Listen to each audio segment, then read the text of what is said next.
A federal grand jury indicted former Trump advisor Steve Bannon today for his contempt of Congress.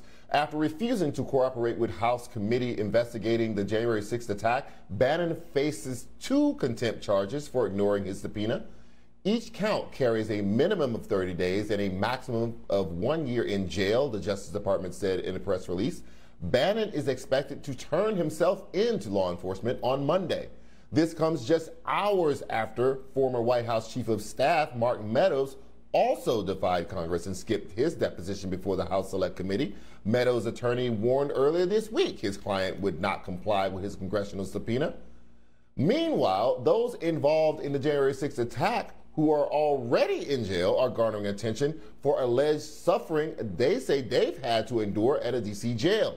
2 insurrectionists at the facility wrote a letter to a federal judge this week with a list of 77 complaints, including that they have to beg for food and medical aid and are force-fed critical race theory and anti-white racial messaging. A member of the Proud Boys, who reportedly has cancer and has been in the facility since the spring, broke his pinky while in custody after he allegedly failed to receive treatment on numerous occasions. His lawyer contacted a federal judge for help.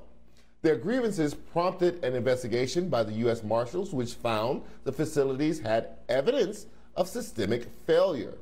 Mind you, conditions in the D.C. jail, where 87% of the detainees are black, have been unacceptable for years. Washington's Attorney General said this week the complaints raised about the facilities are nothing new. The problems were just ignored until the white insurrectionists got locked up. Joining me now to discuss, Patrice Sulton, Executive Director of the D.C. Justice Lab. Ms. Sulton, give us just kind of a backgrounder on the conditions at the jail that already existed before these men even showed up there.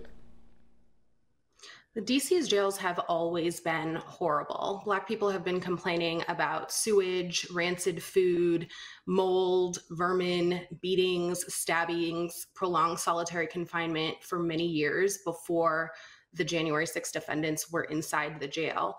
We had people on 23-hour lockdown for 72 weeks during the pandemic and complained and complained and complained. And it took this complaint from one white man who was undoubtedly also experiencing medical neglect for us to see any action whatsoever. And so far, the only action has been a discussion about it.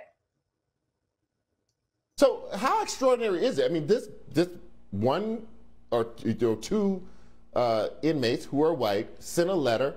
It gets the U.S. Marshals to come investigate. I mean, how extraordinary is that? It's significant. Before that, there were defendants in the January 6th cases who complained about the food, who were moved from our jail to a jail in Alexandria. It's not something that happens. Everything from policing, prosecution to punishment has made obvious that white people enjoy an entirely different set of civil rights than Black people in Washington, D.C. enjoy. Speaking of moving, in the wake of this scrutiny, the Justice Department announced it would transfer 400 federal prisoners at the facility to a different one in Pennsylvania. What do you make of that? I mean, I just find this extraordinary.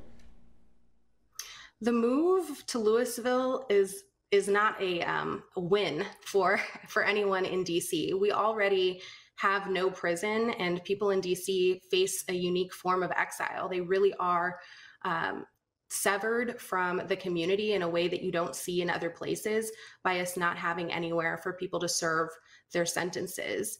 And I heard Dr. West talking earlier about Black leadership, and I think it's really important to note that all of the people who are directly responsible for the conditions at the jail and for people having to be moved are Black. The acting warden, the director of the Department of Corrections, the mayor, the prosecutors here, the police chief here are all Black.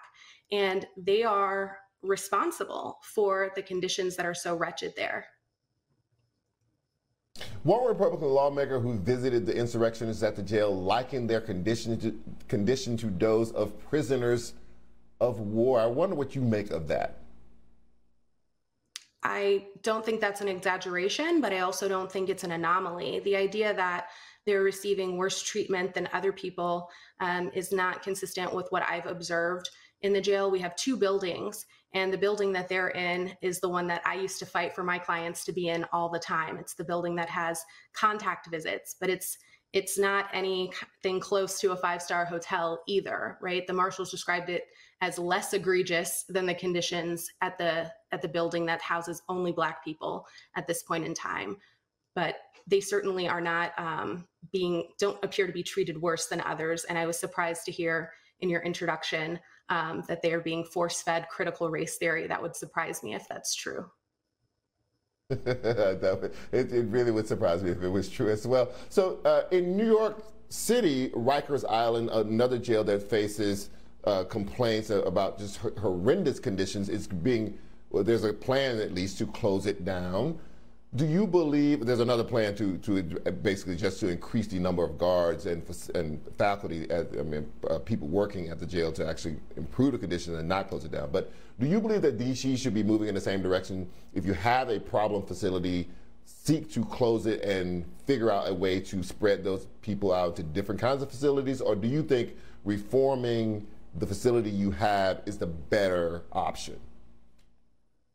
I think that we should decarcerate and close that building down. It's been condemned for many years. We've known that it's been unlivable for many years, and the council threw all of this money into a task force that came up with a plan to decarcerate by half over 10 years and close that facility and bring people home from the Bureau of Prisons.